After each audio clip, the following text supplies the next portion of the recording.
اومدی آبادان بودی و دلم خواست، دلم تنگ شد واسه خونه.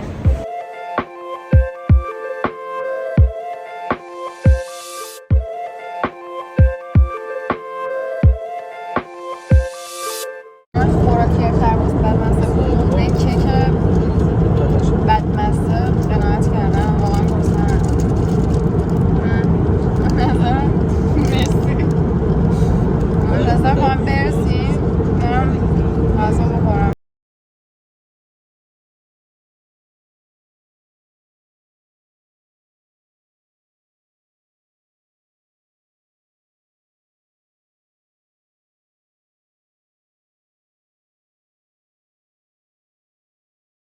خب شب اوله اومدیم یه جایی که از خیابونی بخوریم تا رسیدیم و خیلی هوا خوبه.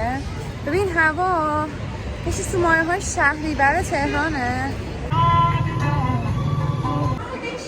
از قسمت پاساژگردی واقعا بدم میاد، چون مثلا یه سری مسافرت‌ها رو دیدی آدم دوست داره بره که تفریح کنه، مثلا میدونی خوشحال باشه، تو طبیعت باشه اینا.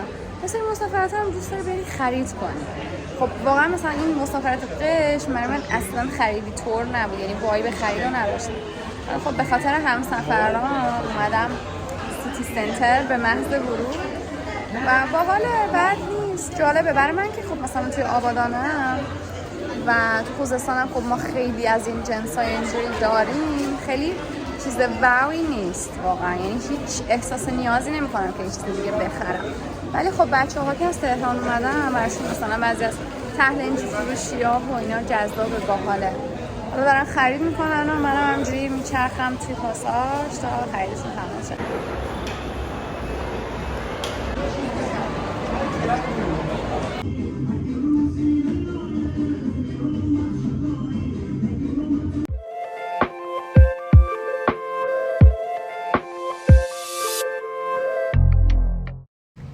سلام، حالتون چطوره؟ آقا روز دوم مسافرت قشمه. امروز برنامه اینه که بریم اول ماشین رو تحویل بگیریم، بعد بریم تنگ چاکو و کلا جاهای دیدنی خود قشم رو بگردیم، دره و اینا رو بگردیم و فردا دیگه احتمالا مثلا تا ظهر قشمیم، بعد میریم جزیره یا هرمز میریم یا هنگام و فکر میکنم اول میریم هرمز. حالا کلا آدمای دقیقه 90 هستیم، وقتی هم که با هم میریم مسافرت دیگه تصمیم گیری میفته برای دقیقه آخر. بعد این آپارتمانی که گرفتیم تو شهر جدید قشمه خیلی باحاله. امروز دیشب که اومدم خب تاریک بود همینجا، امروز اومدم بالکن رو باز کردم که لباس آویزون کنم، دیدم وای چقدر به دریا نزدیک. از دیروز که اومدیم هنوز دریا نرفتیم، احتمالاً الان اول میریم اسکله، میریم دریا، صبحانه میخوریم، بعد میریم که جای دیدنی رو تا شب حسابی بگردیم. لباس راحتی هم پوشیدم که امیدوارم همه عکسام با این نباشه، چون حالت کمپری و کوله‌ای اومدیم خیلی با خودم لباسی رو نیاوردم.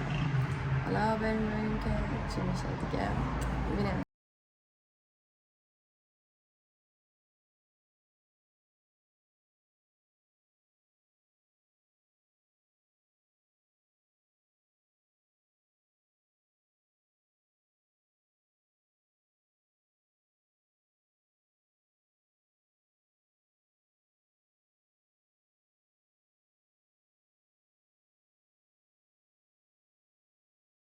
ما صبح بیدار شدیم و خیلی اتفاقی ماشین گیرمون اومد. ادای منو در میاد. دیشب یهو گفتیم چرا کنیم بریم قشم. اتفاقی همشیفت گفتش که بریم قشم دیگه پرواز. ولی چه خانه تمیزی.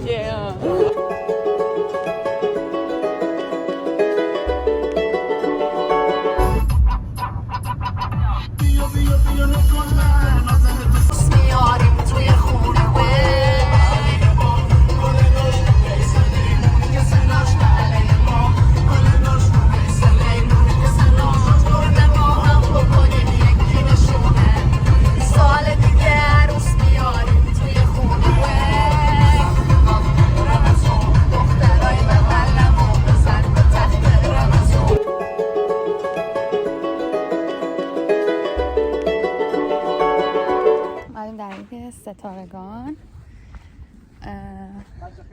پارسال که اومدیم خیلی گرم بود، من اصلا نرسیدم بیام همه جاشو ببینم.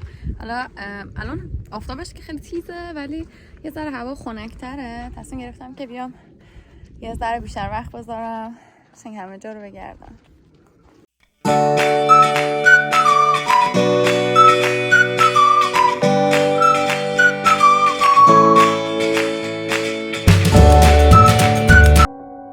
همسفران تصمیم گرفتن از این مسیر صعب العبور برن و از اونجایی که منم آدم سرتقیم منم انجام شده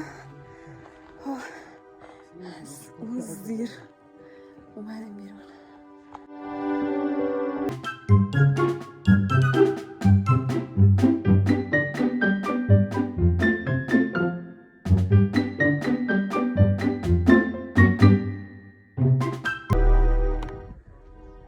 قدمت اینجا 2 میلیون ساله. آفتابش تیزه ولی باد خنک میاد.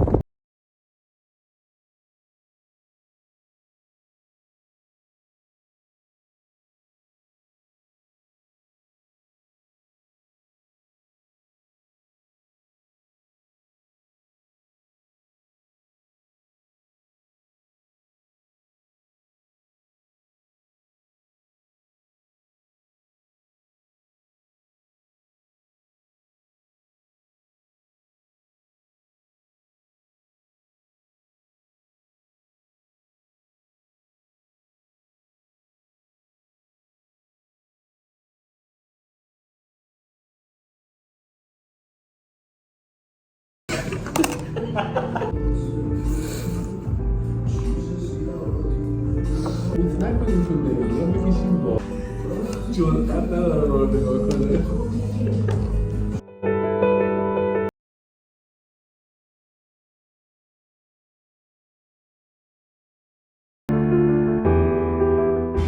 کلا احساس میکنم زندگی بعد از خوردن قهوه شروع میشه برای من حداقل.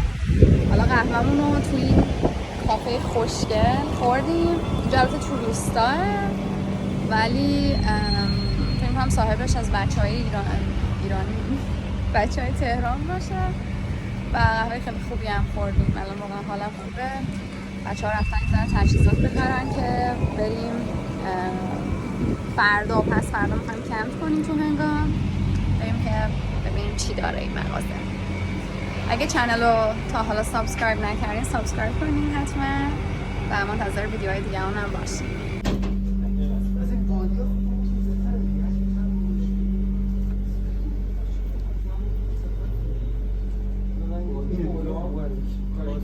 کف مغازه شنه خیلی باحاله.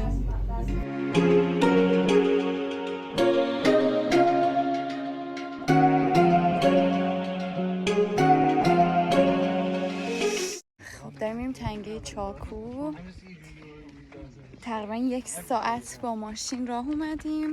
الان یه ذره پیاده روی میکنیم اونجا هم بهتون نشون میدم. این بطری‌ها رو گذاشتن که پرنده ها بیان توشون آب بخورن. خیلی بانمک بود. روی درخت چیدن چون خب اینجا خشکه و مثلا پرنده ها جایی رو ندارن که بتونن ازش تغذیه کنن، مثل رودخونه و اینا نیست، فضای طبیعی. پس مردم محلی براشون یه جایی آب میذارن که تو طول فصل گرم سال بتونن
حاجت گرفت. خوزستان، بندر عباس و اینا، این گل کاغذی هاست که هممون تو خونه هامون داریم.